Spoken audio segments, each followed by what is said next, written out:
warahmatullahi wabarakatuh.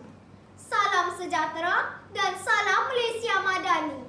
Yang dihormati barisan panel hakim yang adil lagi bijaksana, div-div kehormat para guru serta rakan-rakan pelajar sekalian. Pada kesempatan penuh bermakna ini, izinkan saya menyampaikan pidato yang bertajuk 5 Prinsip Rukun Negara. Hadirin sekalian, sesungguhnya rukun negara adalah nadi dan jiwa bangsa Malaysia. Ia digubal selepas peristiwa hitam 13 Mei 1969 sebagai pedoman untuk memastikan rakyat hidup dalam suasana aman, bersatu padu dan berdisiplin. Tanpa rukun negara, hilanglah arah bangsa, runtuhlah tiang seri negara. 5 prinsip rukun negara ini menjadi obor yang menerangi jalan kita. Kepercayaan kepada Tuhan, kesetiaan kepada raja dan negara, keluhuran perlembagaan, kedaulatan undang-undang, kesopanan dan kesusilaan. Prinsip pertama yang ingin saya gemar dan gaungkan ialah prinsip kedua rukun negara, iaitu kesetiaan kepada raja dan negara. Institusi diraja di Malaysia bukan sekadar hiasan protokol, tetapi merupakan payung kedaulatan dan benteng terakhir yang menetralkan krisis politik negara. Namun, apa yang menyedihkan pada hari ini? Di era digital, wujud segelintir netizen termasuklah golongan remaja yang terpengaruh dengan daya subversif tanpa segan silu memperlekehkan institusi diraja di ruangan komen TikTok. Mereka berselindung di sebalik nama samaran, menghamburkan naratif kebencian demi agenda peribadi. Hadirin sekalian, adakah ini acuan warga negara yang kita impikan? Sama sekali tidak. Sebagai pelajar sekolah menengah yang bakal memegang status pengundi muda, kesetiaan kita tidak lagi diuji dengan memegang senjata di medan perang. Kesetiaan kita hari ini diuji melalui intelek dan jati diri.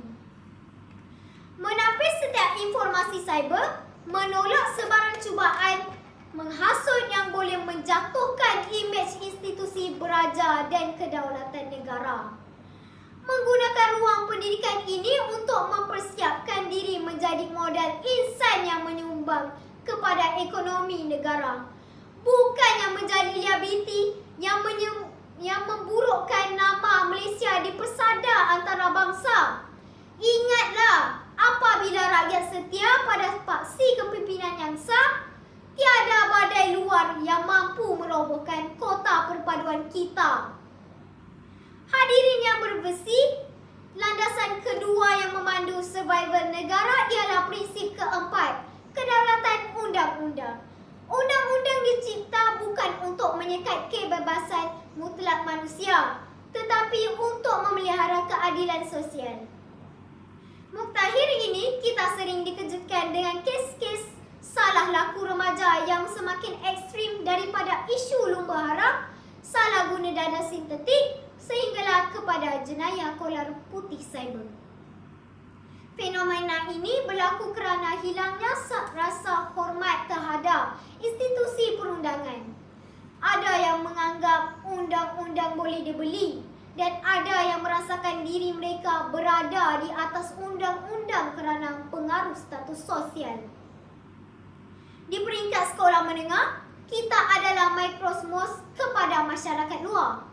Apabila kita mematuhi disiplin sekolah, menghormati sistem kepimpinan pengawas dan guru, kita sebenarnya sedang melatih diri menghormati kedaulatan undang-undang. Apabila kita menentang keras budaya buli fizikin maupun buli cyber di asrama atau di dalam kelas, kita sedang menegakkan keadilan. Jika dari bangku sekolah kita sudah berani memanipulasi peraturan, jangan pelik jika esok hari kita menjadi perosak integriti.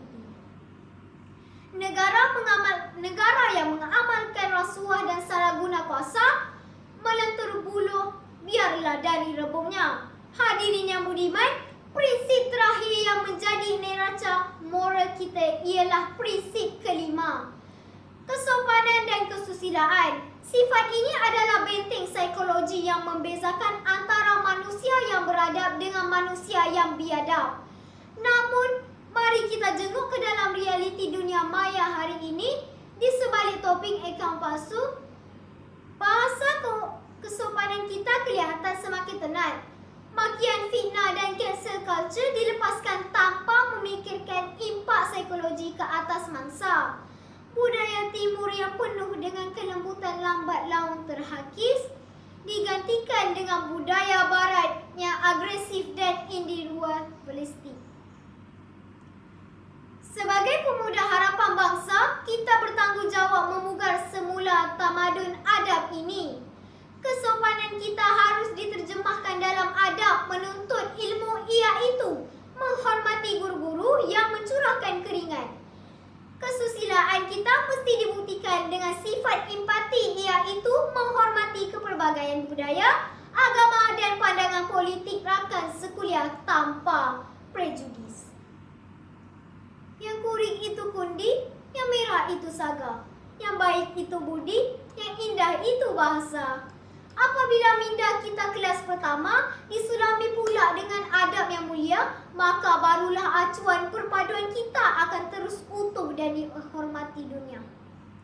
Konklusinya, rukun negara bukanlah sekadar retorik politik atau perhiasan dinding di dewan sekolah. Ia adalah instrumen ampuh yang menentukan sama ada Malaysia akan terus tegak berdiri atau rebah menyembah bumi.